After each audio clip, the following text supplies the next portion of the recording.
Kesenian reog Ponorogo adalah sebuah kesenian adiluhung, budaya asli warga Ponorogo. Dengan dampak pandemik yang berkepanjangan membuat kesenian rakyat ini kehilangan panggungnya, sehingga akhir-akhir ini diklaim oleh Malaysia untuk didaftarkan di UNESCO.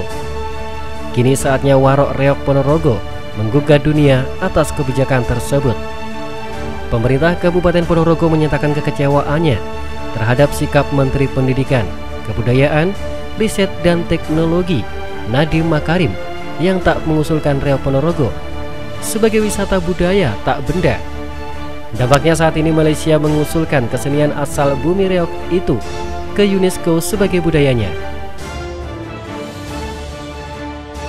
Warga Ponorogo sebagai pencetus adanya reog sebagai budaya leluhur sangat nelongso kepada kebijaksanaan yang dikeluarkan Mendikbudristek Nadiem Makarim yang secara nyata lebih memilih jamu dibandingkan dengan memilih kesenian adiluhung reog Ponorogo untuk diusulkan ke dalam daftar ICH UNESCO. Ini bukti bahwa pemerintah abai terhadap pelestarian dan pemajuan kebudayaan asli rakyat Indonesia. Sugiri menuturkan saat Malaysia berencana mengklaim dan mengajukan kesenian reog sebagai kebudayaan negaranya ke UNESCO, pemerintah Indonesia justru terkesan abai dan tak peduli terhadap budayanya sendiri. Hal itu dibuktikan dengan tidak dimasukkannya kesenian reog Ponorogo ke dalam daftar ICH UNESCO. Kesenian adiluhung reog Ponorogo yang mampu mengumpulkan jutaan pecintanya dapat dengan mudah dikalahkan oleh jamu. Pria yang akrab disapa Kang Giri itu menuding Mendikbudristek melanggar petunjuk pengusulan dari UNESCO. Sesuai petunjuk operasional intangible kultural heritage ICH UNESCO terdapat 3 prioritas dalam menentukan berkas usulan. Kelompok prioritas yang pertama adalah berkas dari negara yang belum pernah sama sekali memiliki elemen yang terinskripsi, praktik pelindungan terbaik yang terpilih atau yang mendapatkan bantuan internasional lebih dari $100.000 Amerika Serikat. Berkas nominasi yang masuk dalam daftar warisan budaya tak benda yang membutuhkan perlindungan mendesak. Kesenian adiluhung reog Ponorogo menjadi satu-satunya warisan budaya yang masuk dalam prioritas pertama yang diusulkan dalam berkas usulan daftar warisan budaya tak benda yang membutuhkan perlindungan mendesak Forum ICH 01. Sementara warisan budaya yang lain tidak masuk dalam prioritas tersebut. Mengapa Mas Menteri Nadiem tidak memilih reog Ponorogo sebagai pengusulan berkas nominasi yang masuk dalam daftar warisan budaya tak benda yang membutuhkan perlindungan mendesak? Kemendikbud hari ini adalah jamu. Kami tidak kecewa, kami tidak gelo, tapi kami nelongso.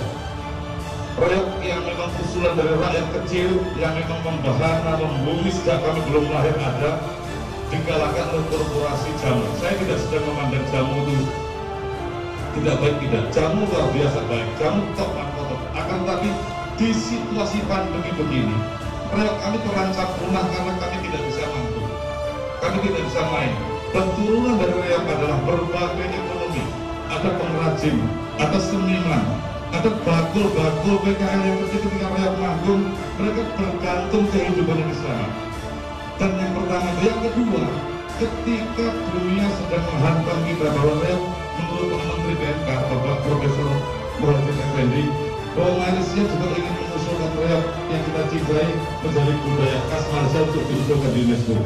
Kenapa Mas Menteri justru malah memilih jamu dan tidak mengupayakan bahwa ini nasionalisme kita, reog yang kita cintai, bagaimana kalau kita diklaim oleh negara tetangga?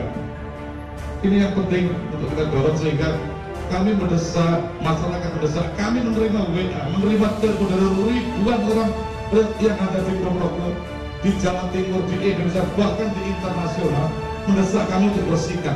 Saya sebagai Bupati Ponorogo adalah mewakili komunitas, kami mendorong, memohon kebijaksanaan Mas Menteri untuk berpikir ulang bahwa reog yang dicintai ini adalah bentuk karya adiluhung, karya bangsa, asli karya wong cilik. Jadi kemudian jika disandingkan dengan korporasi, kami tidak rela. Maka oleh karena itu malam ini kami mengundang para media yang kami cintai untuk memberitakan yang benar. Bantu kami, bantu wong cilik, bantu yang untuk biar kemudian menjadi ijazah UNESCO. Ini penting agar kemudian ke depan kebijaksanaan apapun berpikir yang jernih. Pak Menteri PMK sudah bicara kepada kami bahwa pentingnya kita jangan sampai kedua negara tetangga. Malah sebaliknya Mas Menteri mengusulkan jamu. Kami tidak anti jamu, kami suka jamu, bahkan kami setiap hari minum jamu. Tapi di situasi pandemi yang seperti ini, kami memohon kebijaksanaan Mas Menteri untuk mengulang kembali, untuk mengkaji kembali, untuk menelisik kembali, untuk meneliti kembali sejernih-jernihnya dengan cara yang bijaksana, dengan cara yang adil, dengan cara yang transparan. Mudah-mudahan pengumuman lisan yang barusan diumumkan kepada tim pengusul yang diundang di Jakarta kemarin. Senada dengan Kang Giri, salah satu seniman Riau Ponorogo Heru Purnomo mengaku kaget dengan keputusan Mendikbudristek yang lebih memilih mengusulkan jamu ke UNESCO di tengah klaim reog oleh pemerintah Malaysia. Dengan keputusan Mendikbudristek yang mengabaikan suara wong cilik selama pandemi COVID-19 merasakan betul kesulitan itu. Para seniman menjerit karena kesulitan melakukan pentas, bahkan harus kehilangan panggung dengan kebijakan pembatasan berkerumun. Kondisi itu diperparah dengan berita Malaysia yang mau mendaftarkan reog ke UNESCO. Negara tidak hadir untuk rakyat. Kami meminta Menteri merevisi keputusannya dan mengusulkan reog ke UNESCO sebagai bukti keberpihakan pada wong cilik. Bagi Heru, penetapan kesenian reog Ponorogo ke dalam daftar ICH UNESCO agar diakui di dunia internasional mampu memulihkan sektor pariwisata di Indonesia yang hancur selama 2 tahun lebih karena pandemi COVID-19.